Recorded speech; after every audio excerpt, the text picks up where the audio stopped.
Hi, magandang araw po mga kababayan ko sa lungsod ng Maynila. Sana po ay nasa mabuti kayong kalalagayan at malusog na pangangatawan ngayong araw na ito. Maraming salamat sa Diyos at medyo umulan, no? At napawi yung init ng panahon. Napakahirap ng panahon natin ngayon, sobrang init.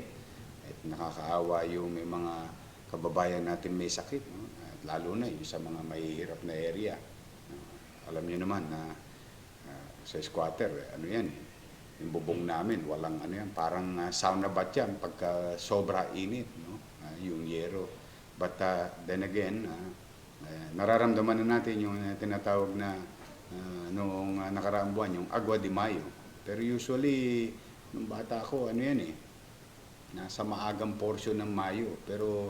But then again, sana po ay okay kayong lahat, mga kababayan. Welcome po sa ating regular updating. May update tayo ngayon sapagkat may mga dumating tayong bakuna, kaya bagay na kami nakikisuyo sa inyo. Kung kayo'y nanonood ngayon, ay please help us to reach your loved ones. No, lalo na yung mga kababayan natin dyan sa abroad, no, mga immigrants, no, sa Canada, sa Amerika, mga OFW sa buong mundo, sa Saudi, no, sa Middle East, at mga kababayan natin sa Mindanao, Visayas, Northern Luzon, Central Luzon, at Southern Luzon na may mga kaanak sa Maynila. Please do share this update to them, no, para po properly and guided ang lahat, no. At let me begin with our kung kayo may katanungan, no, amin po itong sasagutin mamaya after the update, at para maliwanagan namin ang ilang bagay na gusto nyong itanong sa inyong pamahalaang lungsod, no? But let me begin with our COVID infection. Today we have 78 confirmed cases in the city of Manila. At ito po ay nagdulot ng dalawa nating kababayang nasawi sa ating lungsod. Ay 10 ng aking pamilya, ako po ay nakikiramay sa inyo, sa pamilya ng mga naulila. Kaya patuloy ang panawagan ng inyong pamahalaang lungsod na mag-ingat po tayo, mga kababayan. Please wear your mask, wash your hands, and practice physical distancing. Opo.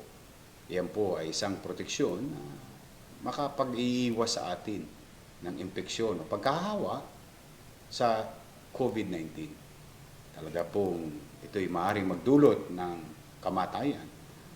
Ay hindi naman po yan na ikukubli sa inyo ng mga datos na nababasa ninyo sa international news, local news, at itong mga binabalita ng mga ahensya ng gobyerno at ng inyong pamahalaang lokal. Kaya patuloy na mag-ingat, mga kababayan, dito sa lungsod ng Maynila at yung mga taong dumadako sa lungsod ng Maynila. Salamat naman sa Diyos, sa kabilang banda, 117 ang nakaligtas na sa panganib dulot ng impeksyon ng COVID-19. Mag-ingat na po kayo. Doon sa 117, maaring iba sa inyo nanonood ngayon, no? Ay ako ay nakikisuyo na please do share your experience kung gaano kahirap emotionally and psychologically, economically and physically itong impeksyon ng COVID-19. Upang ito'y kapulutan ang aral ng ating mga kababayan para makaiwas naman sila. At mga kababayan, umabot po sa 119,606 naman ang napaglingkuran ng inyong pamahalaang lungsod na mabigyan ng free swab test through RT-PCR laboratory ng ating lungsod. Nakakatuwa po, recently, if I may share it to you, mga kababayan ko sa lungsod, yung ating may isang araw, nag-test tayo, 300 plus, 4 lang ang nag-positive. Meron tayong historically, since October 4, 2020, ay meron pong isang ginawa tayong test, no? Isang araw, 153 na test, 0 cases. Kita nyo po, basta tayo nag-iingat at nagdidisiplina, malaki ang bagay na iyon upang patuloy natin mapagtagumpayan ang laban natin sa COVID-19 infection. But, mga kababayan, umasa kayo na ito'y mananatiling libre. Itong ating RT-PCR swab test. Huwag na po kayo magpatest sa iba mayroon pa naman tayong capacity na magbigay ng libre. O kayo magtungo lamang sa 6 na ospital at doon sa grandstand para sa ating drive-thru. No? Yan po ay mananatiling libre hanggat kaya natin, mga kababayan. Para po sa inyo yan. At nasa 33% naman po ang ating occupancy rate sa ating ospital at 14% naman sa ating quarantine facility. Yan po ang katatayuan ng ating COVID-19 sa lungsod ng Maynila. At patuloy ang development ng ating COVID-19 Field Hospital sa Burnham Green sa May Luneta. At nasa 80% na po halos sila. At malapit na rin matapos. Ito'y bilang paghahanda uli ng inyong pamahalang lungsod ng Maynila, kung sakasakali, wag naman sanang loobin ng Diyos. Mangyari sa atin yung sa India, nakakalungkot po. But maaring mababa ang infeksyon ngayon, pero alam niya naman, nagpa-fluctuate. At pag tayo nagpabaya, ay tayo-tayo rin po ang mapeperwisyo. Pero magkaganon pa man, hindi po titigil ang inyong pamahalaang lungsod ng Maynila hanggat may isang infeksyon sa ating lungsod. Kasi itong milyon-milyon na na-infeksyon sa buong mundo, kasama ang ating bansa, at milyon-milyon ding nasawi sa buong mundo, kasama rin ang ilan nating kababayan, ay nag-umpisa sa isa. Kaya lagi po tayong maghahanda. Na siya ng pinakinabangan natin yung ating paghahandang ginawa noong nakaraang taon na napakinabangan noong Marso ng kasalukuyang taon. Ito'y paghahanda ng COVID-19 Field Hospital para sa mga darating na buwan o maaaring hanggang katapusan ng 2021. At kung bakunahan naman, kung ito'y magagawa sa lalong madaling panahon, sa mabilis na pamamaraan, at masinop at mainam na deployment, ay tingin ko po, one way or another, mapagtatagumpayan natin to. May awa ang Diyos, mga kababayan. So, yan po ang ating update. Today naman, ay naka 424 tayo. Ito yung mga tira-tira na lamang na mga bakunang napunta sa atin noong Biyernes. As you all know, we break our own record. Umabot po pala tayo ng 22,000 in one day na vaccine deployed in the city of Manila noong Sabado.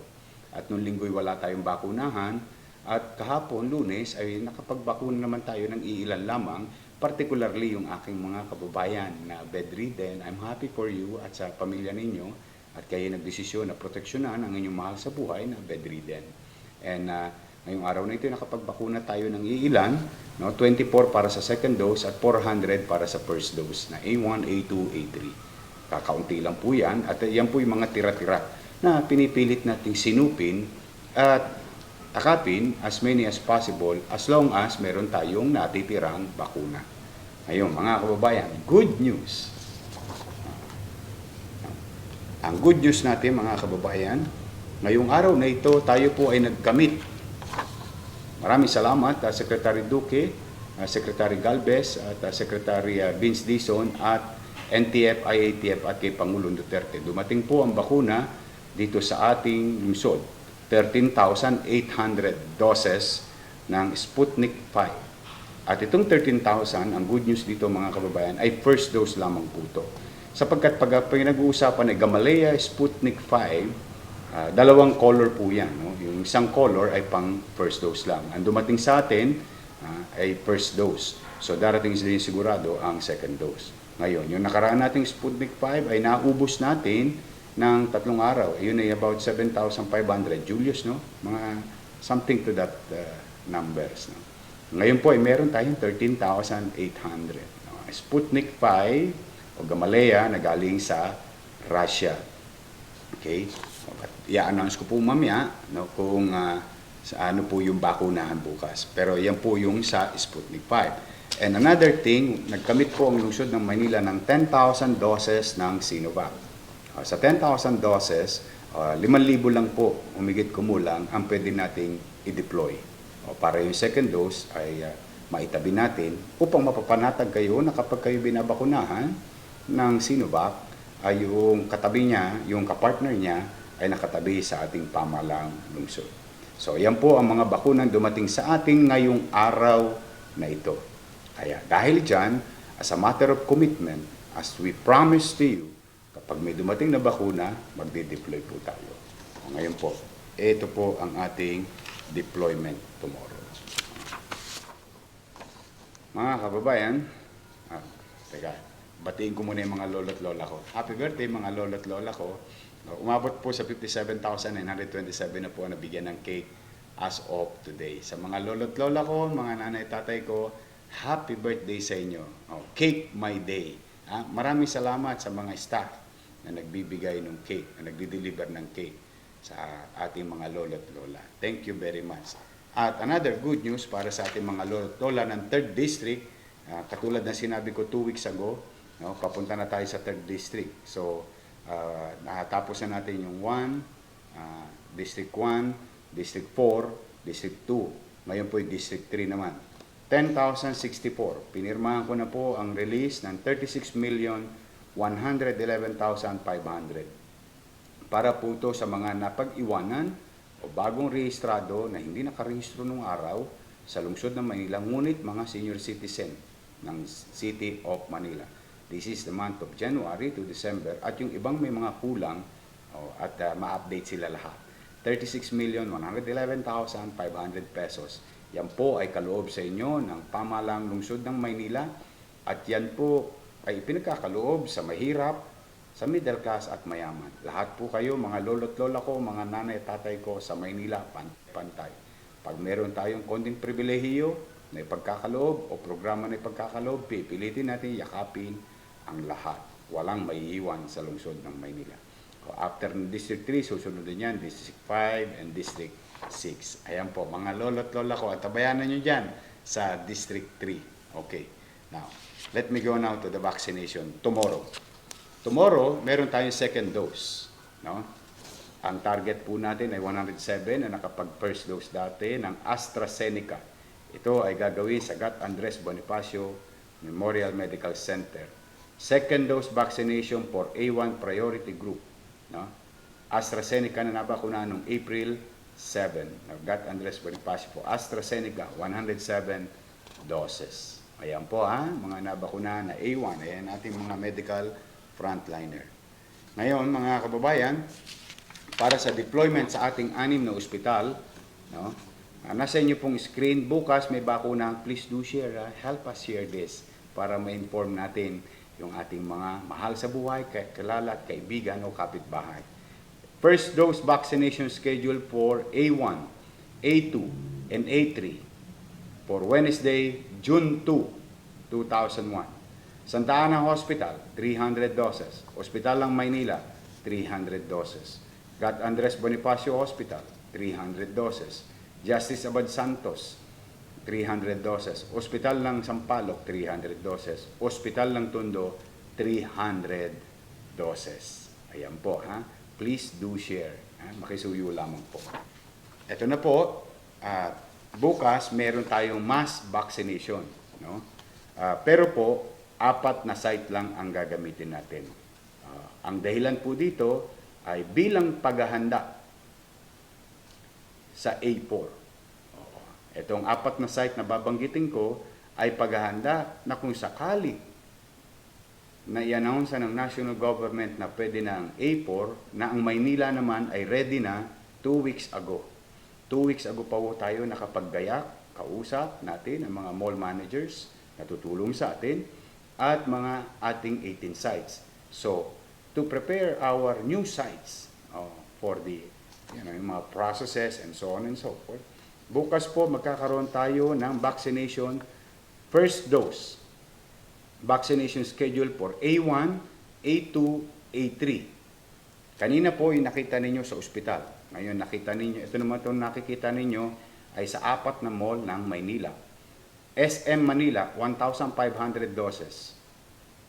SM San Lazaro, 1,500 doses. Lucky Chinatown, 1,500 doses.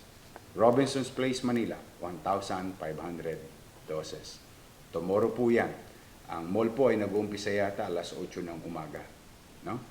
Ayan po. Ang tabayanan nyo yan sa mga A1, A2 at A3.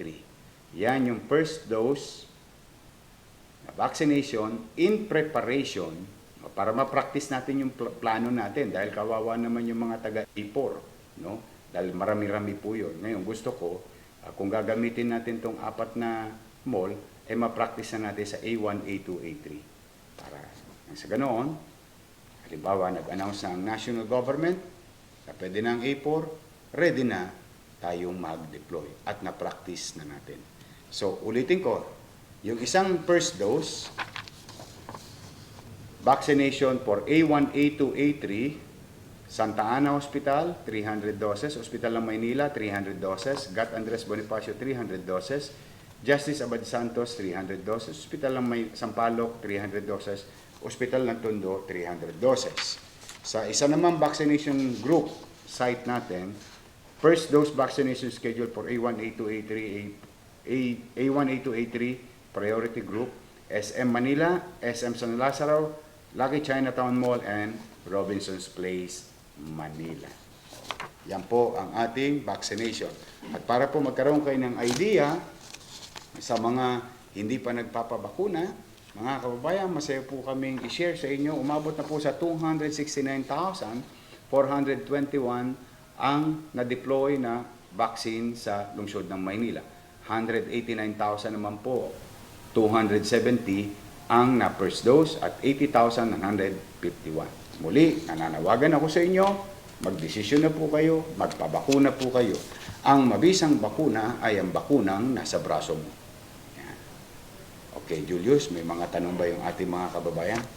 Okay, good afternoon po. From Marita Muahe of Philippine News Agency. Marita. Okay, Muahe.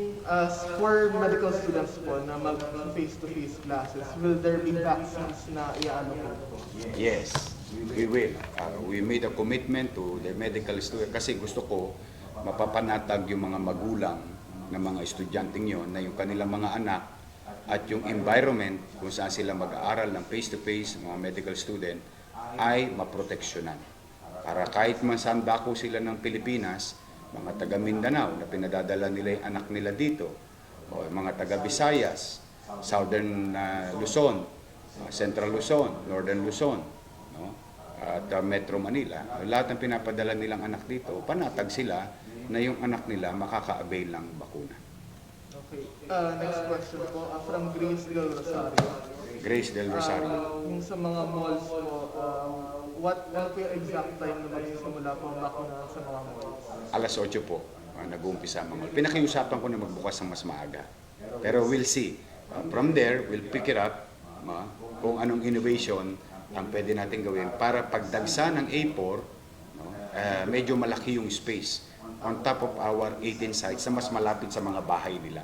So dagdag itong site na to, itong 4 na site. Tomorrow is the practical application of our plan 2 weeks ago. Then we will see from there. From Francisca Olivares po lang. Francisca Olivares. Okay.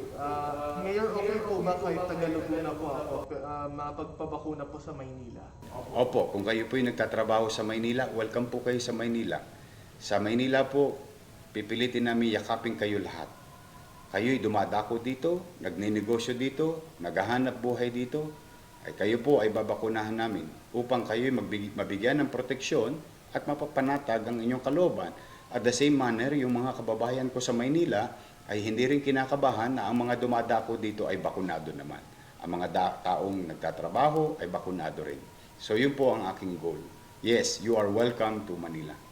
And I'm happy, salamat sa iyo, and I'm honored na pinagkakatiwalaan mo ang pamahalaang lungsod ng Maynila.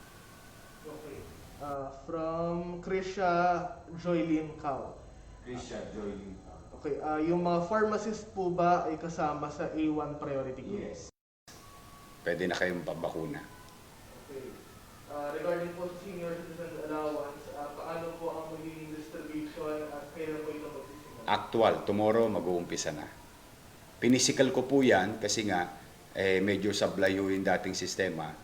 Tayo innovate para maging conveniente at maging accessible sa mamamayan. Ang gobyerno lagi ang pupunta sa inyo. Okay. From multiple Sure. Kapag register na po ba sa website, agad-agad po bang mababakunahan or hintayin po ba namin ang aming turn? No. Hindi po ibig sabihin na kapag nakapag-register na kayo sa Manila COVID-19vaccine.ph ay agad-agad kayo mababakuna. Kayo po ay mag-aantabay ng mga notification through text messages kung kayo napapabilang na sa mga grupo na yon. Pero ulitin ko, ang A4 po ay malawak. Ito nga po pala, let me share to you kasi we officially got the guidelines. Sa mga nagtatanong, paano po malalaman ng pamahalang lungsod ng Maynila na ako'y A4? Simple lamang po. Kung kayo ay naghahanap buhay, ulitin ko po, no? Nagtatrabaho o naghahanap buhay at kailangan yung lumabas ng bahay, mari po kayong bakunahan under A4. Yorme, wala po akong ID, pero vendor po ako sa palengke. Babakunahan po kayo. Yorme, ako po ay sidecar boy. Wala po akong lisensya. Alam niyo naman na sidecar, walang lisensya. Babakunahan po kayo. Yorme, jeepney driver ako, tricycle driver ako, bus driver, truck driver. O, papakita mo lang, lisensya mo, bakunado ka, babakunahan ka na.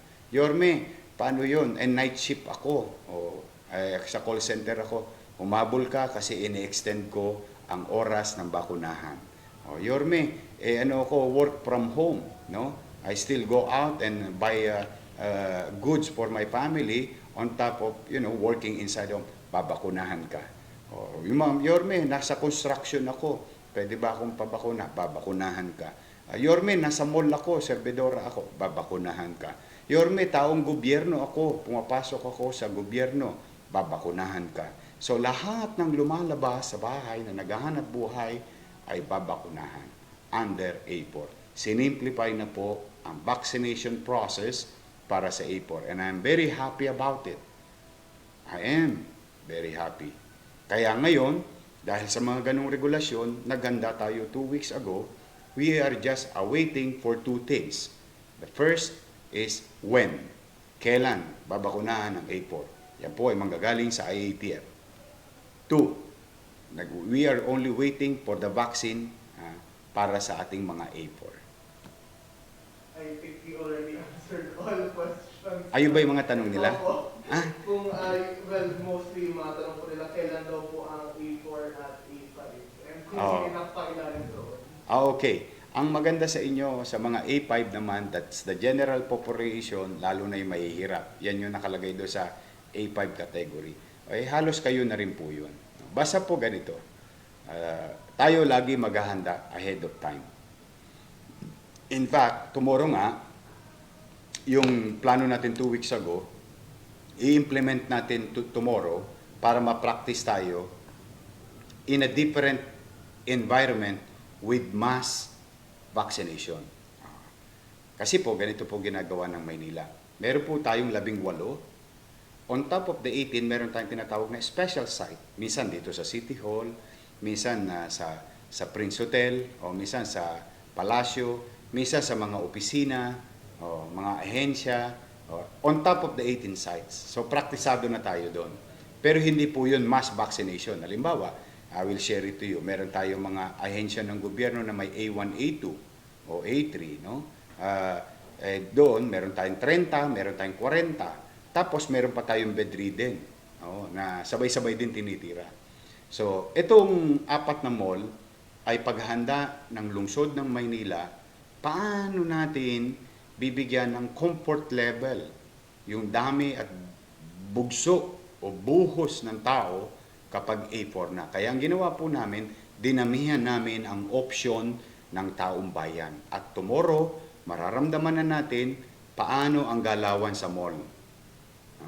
Paano ang galawan. Kaya we'll see. From there, we will innovate. Kung ito ay tama. Kung ito ay mali, ititigil. Kung ito ay maganda, palalawigin. Yun ang gagawin natin. From Patricia Garcia. Patricia Garcia. Yorme, kailan po pwede bakunahan ang mga age 12 to 16 years old? Sa ibang bansa, katulad ng Estados Unidos, nagtala na o nagtakda na ang kanilang FDA o ang gobyerno na yung 12 to 15 years old data o 12 to 17 years old pwede na bakunahan ng isang brand, yung Pfizer. Opo. Yun po ay mga pulisiya ng mga bansang yaon. O, tayo naman sa atin meron tayong Philippine FDA at saka IATF. Hindi pa po ibinababa ang edad below 18. So ang babakunahan pa rin ay 18 pataas doon sa mga available vaccine. But it's true, tama si Patricia, no? Tama si Patricia na kaya tinatanong niya yon sapagkat nabalitaan niya, mga kababayan, malamang sa hindi, nabalitaan niya yan, na may mga alituntunin ng bago sa ibang bansa na pwede nang bakunahan ng 12 to 15 years old ng Pfizer. Yun yung nabasa ko rin na official statement. But for now, mga kababayan, wala pa po. From Mina Chavez. Mina Chavez. Saan po ba pwede makuha yung certificate na fully vaccinated na po ako? Ay kung saan po kayo nagparehistro.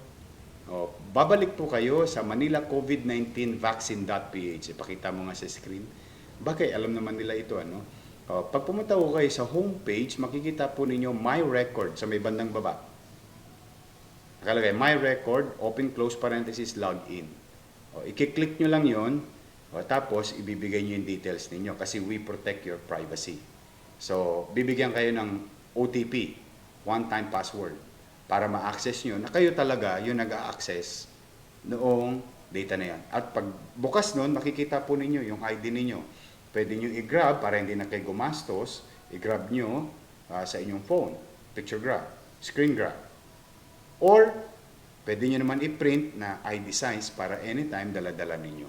Meron po doon. Pakita mo nga yung sample. Meron ka ba dyan sa file? Sige nga. So, next question, Julius. Okay.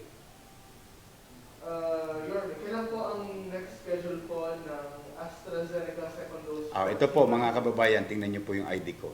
Yan, dinownload lang namin yan. Doon sa manilacovid19vaccine.ph. Ayan po. May QR code, anytime, magagamit nyo yan. Ayan na po yung ID ninyo. So, ako, payo ko, para wala na kayong gastos, screen grab nyo na lang. Tapos save nyo sa photo. Ayan, kay Vice Mayor Hani. Tapos, every time, igaganan nyo lang. Going back to the question, Yes. kailan daw po ang second dose ng AstraZeneca for A2 priority group and may nakatabi po bang supply? Ang A4 priority group, A2, pag meron na po tayong bakuna na AstraZeneca, ay mag-aabiso po tayo. Okay. Another question po, ano po ba ang requirements kapag pinayagan na po ang A4 priority group? Wala po, kundi ID nyo lang kung kayo ay empleyado. Pero mayroon tayong tinatawag na informal sector. Katulad ng mga vendors, mga sidecar boy, di ba? Marami. Ngayon, mababakunahan din po kayo. Pero typically, ID. ID lang ng work. Yun lang ipapakita ninyo, mga kababayan. Trick question. Trick. From Rosario Alba. Saan po Rosario ang Alba. vaccination ng Sputnik? Saan ang vaccination ng Sputnik? May IATF ruling pero basta po, bukas, meron po tinatawag na vaccination sa ospital. Ito po, Santa Ana Hospital, 300 doses. Hospital ng Maynila, 300 doses. Gat Andres Bonifacio, 300 doses. Justice Abad Santos, 300 doses. Hospital ng Sampaloc, 300 doses. And Hospital ng Tondo, 300 doses. Anong tanong? Saan daw po ang vaccination ng Sputnik? Sino nagtanong? Rosario Alba. Rosario Alba, please do share the information in your screen.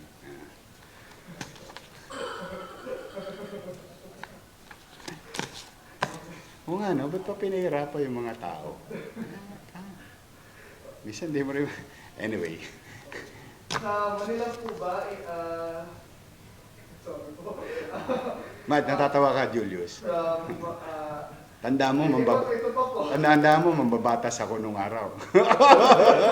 18 years ako gumagawa ng batas. From Cheryl Fernandez, ano po ba ang vaccine sa SM San Lazaro? Ano ang vaccine sa SM San Lazaro? Bukas po may bakunahan sa SM San Lazaro, SM Manila, Lucky Chinatown Mall at Robinson's Manila, no? Robinson's Place. Tayo po ay may dumating na 10,000 na Sinovac vaccine ngayong araw na ito. Yes. I guess that's it for today. Bata ka pa talaga, Julius. Anyway, gusto ko lang masaya kayo mga kababayan. Let's continue to hope for a better days. No? May awa ang Diyos at makakaraos tayo. Basta po mga kababayan, in our own little way, ako nga, naawa na ako dito kila Julius, sa mga staff niya. Ano to, talaga minsan hanggang gabi, tumitirada. But rest assured mga kababayan ko sa lungsod ng Maynila, we will not stop. We will continue to deploy whatever vaccine is available given to us. And we will try to deploy it efficiently and fast. And tayo, ang konsepto natin, head count. What matter most is the numbers to achieve the goal. No? Ako kasi, yung journey from point A to point B must be achieved. Now, how to get there, there is so many points, no, in between. But that is not, hindi na nagmamatter yun. What matter most is we arrive in the destination, which is in this case, the common goal is herd immunity. Protect the people as soon as possible. There is an health issue, this must be on top of the list. Second is the economic issue. And that's, kaya sabay yan sa Maynila, buhay at kabuhayan, ang polisiya. No? So anyway, magandang hapon mga kababayan. I hope nasagot ko po ang mga katanungan ninyo ngayong araw na ito.